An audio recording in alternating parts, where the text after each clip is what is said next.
여러분, 100세 인생 오래 사는 것만 중요한 건 아니겠죠. 건강하게 살아야 축복이지 않겠습니까? 요즘 100세 이상의 고령자를 뜻하는 센터내리온 시대가 현실로 다가오고 있습니다. 하지만 안타깝게도 그 수혜자는 선택받은 지극히 일부의 사람들 뿐입니다.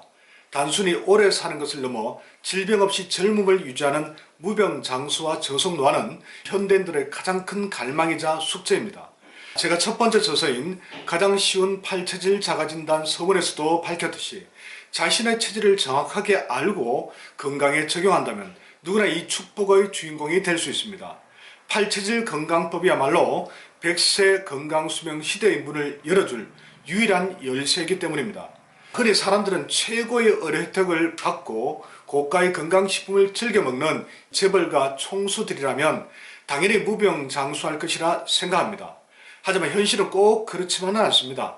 2달 전쯤에 모 유명 백화점 VIP 고객들을 대상으로 팔체질 상담을 진행했습니다. 대한민국 최고의 부를 거머쥔 분들이니 건강에 대한 관심과 투자가 얼마나 대단하겠습니까? 그런데 직접 뵙고 상담해 보니 일반인들에 비해서 꼭 건강해 보이지만은 않더군요. 오히려 체질에 맞지도 않은 건강식품을 과하게 드시고 고생하는 분들이 많아서 안타까움이 컸습니다.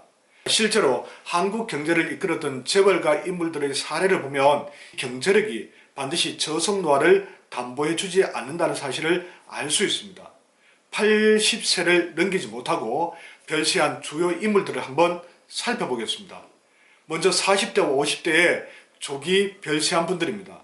최종건 SK 창업주님은 향년 47세 폐암으로, 김정주 넥슨 창업주님은 향년 54세 우울증악화로, 이석진 태광 전 부회장님은 55세 간경화 등 지병으로, 또 김종희 하나 창업주님은 59세 당뇨 합병증으로 세상을 떠나셨습니다.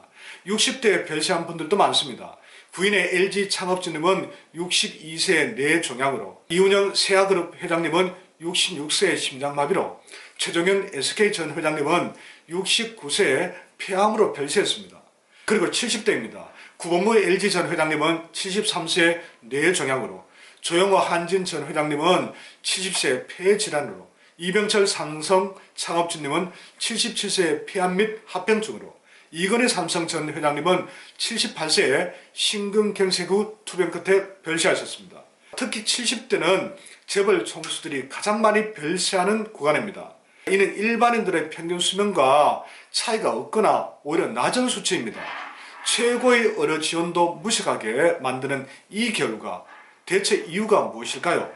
경제력이 반드시 무병장수와 저속노화를 약속하지 못하는 가장 큰 이유는 바로 체질에 있습니다. 모든 내상병에는 근본 원인이 있습니다. 사람은 누구나 태어날 때부터 특정 장부가 매우 허약하게 태어나죠. 이 장부 균형이 무너지면 도미노처럼 연속해서 다른 장부의 불균형을 초래하게 됩니다. 그런데 현대의학은 어떻습니까? 겉으로 드러난 증상만을 쫓아다닙니다. 근본 원인인 허약한 장부를 찾지도 다스리지도 못하고 병의 꽁무니만 따라다니다 보니 아무리 돈이 많아도 몸은 서서히 무너질 수밖에 없는 것입니다. 가령 난치병이나 만성병의 원인이 간 때문에 생긴 경우라도 병원에서 간 기능 검사를 하면 정상으로 나오는 것이 대표적인 사례입니다. 건강이 나빠지면 사람들은 고가의 건강식품이나 보약을 찾게 되죠.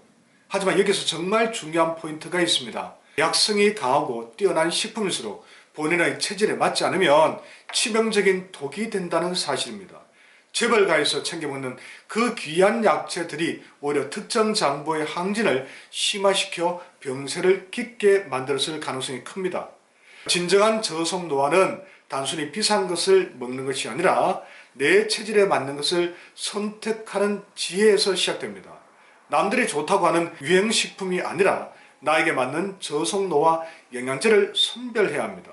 그렇다면 무병장수를 위한 팔체질 실천 가이드는 무엇일까요? 길은 의외로 명쾌합니다. 팔체질 연구소가 제안하는 기본 조건은 다음과 같습니다. 첫 번째, 정확한 체질 진단입니다. 본인의 팔체질이 무엇인지 정확히 아는 것이 모든 건강법의 출발입니다. 둘째, 체질식입니다.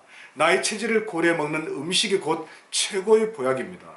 세 번째, 혈액 정화와 항산화입니다. 혈을 맑게 하는 비타민C와 천연 발효 식초를 꾸준히 섭취하십시오. 네 번째, 적송유 솔리기름의 활용입니다. 경제적 여건이 허락된다면 혈관 건강의 끝판왕인 적송유를 통해서 혈액을 깨끗하게 관리해 보십시오. 이제 돈이 수명을 결정하는 시대는 지났습니다. 이제는 자신의 몸을 얼마나 깊이 이해하느냐가 무병장수를 결정합니다. 팔체질 원리에 따라 내 몸의 질서를 바로잡는다면 여러분도 부러움의 대상인 건강한 센터내련이 될 수 있습니다. 저속 노화의 꿈, 이제 팔체질 연구소와 함께 과학적이고 체계적으로 시작해 보시기 바랍니다. 오늘 이야기가 여러분의 무병장수의 비밀을 푸는 열쇠가 되었기를 바랍니다. 도움이 되시다면 구독과 공감 꼭 부탁드리겠습니다. 감사합니다.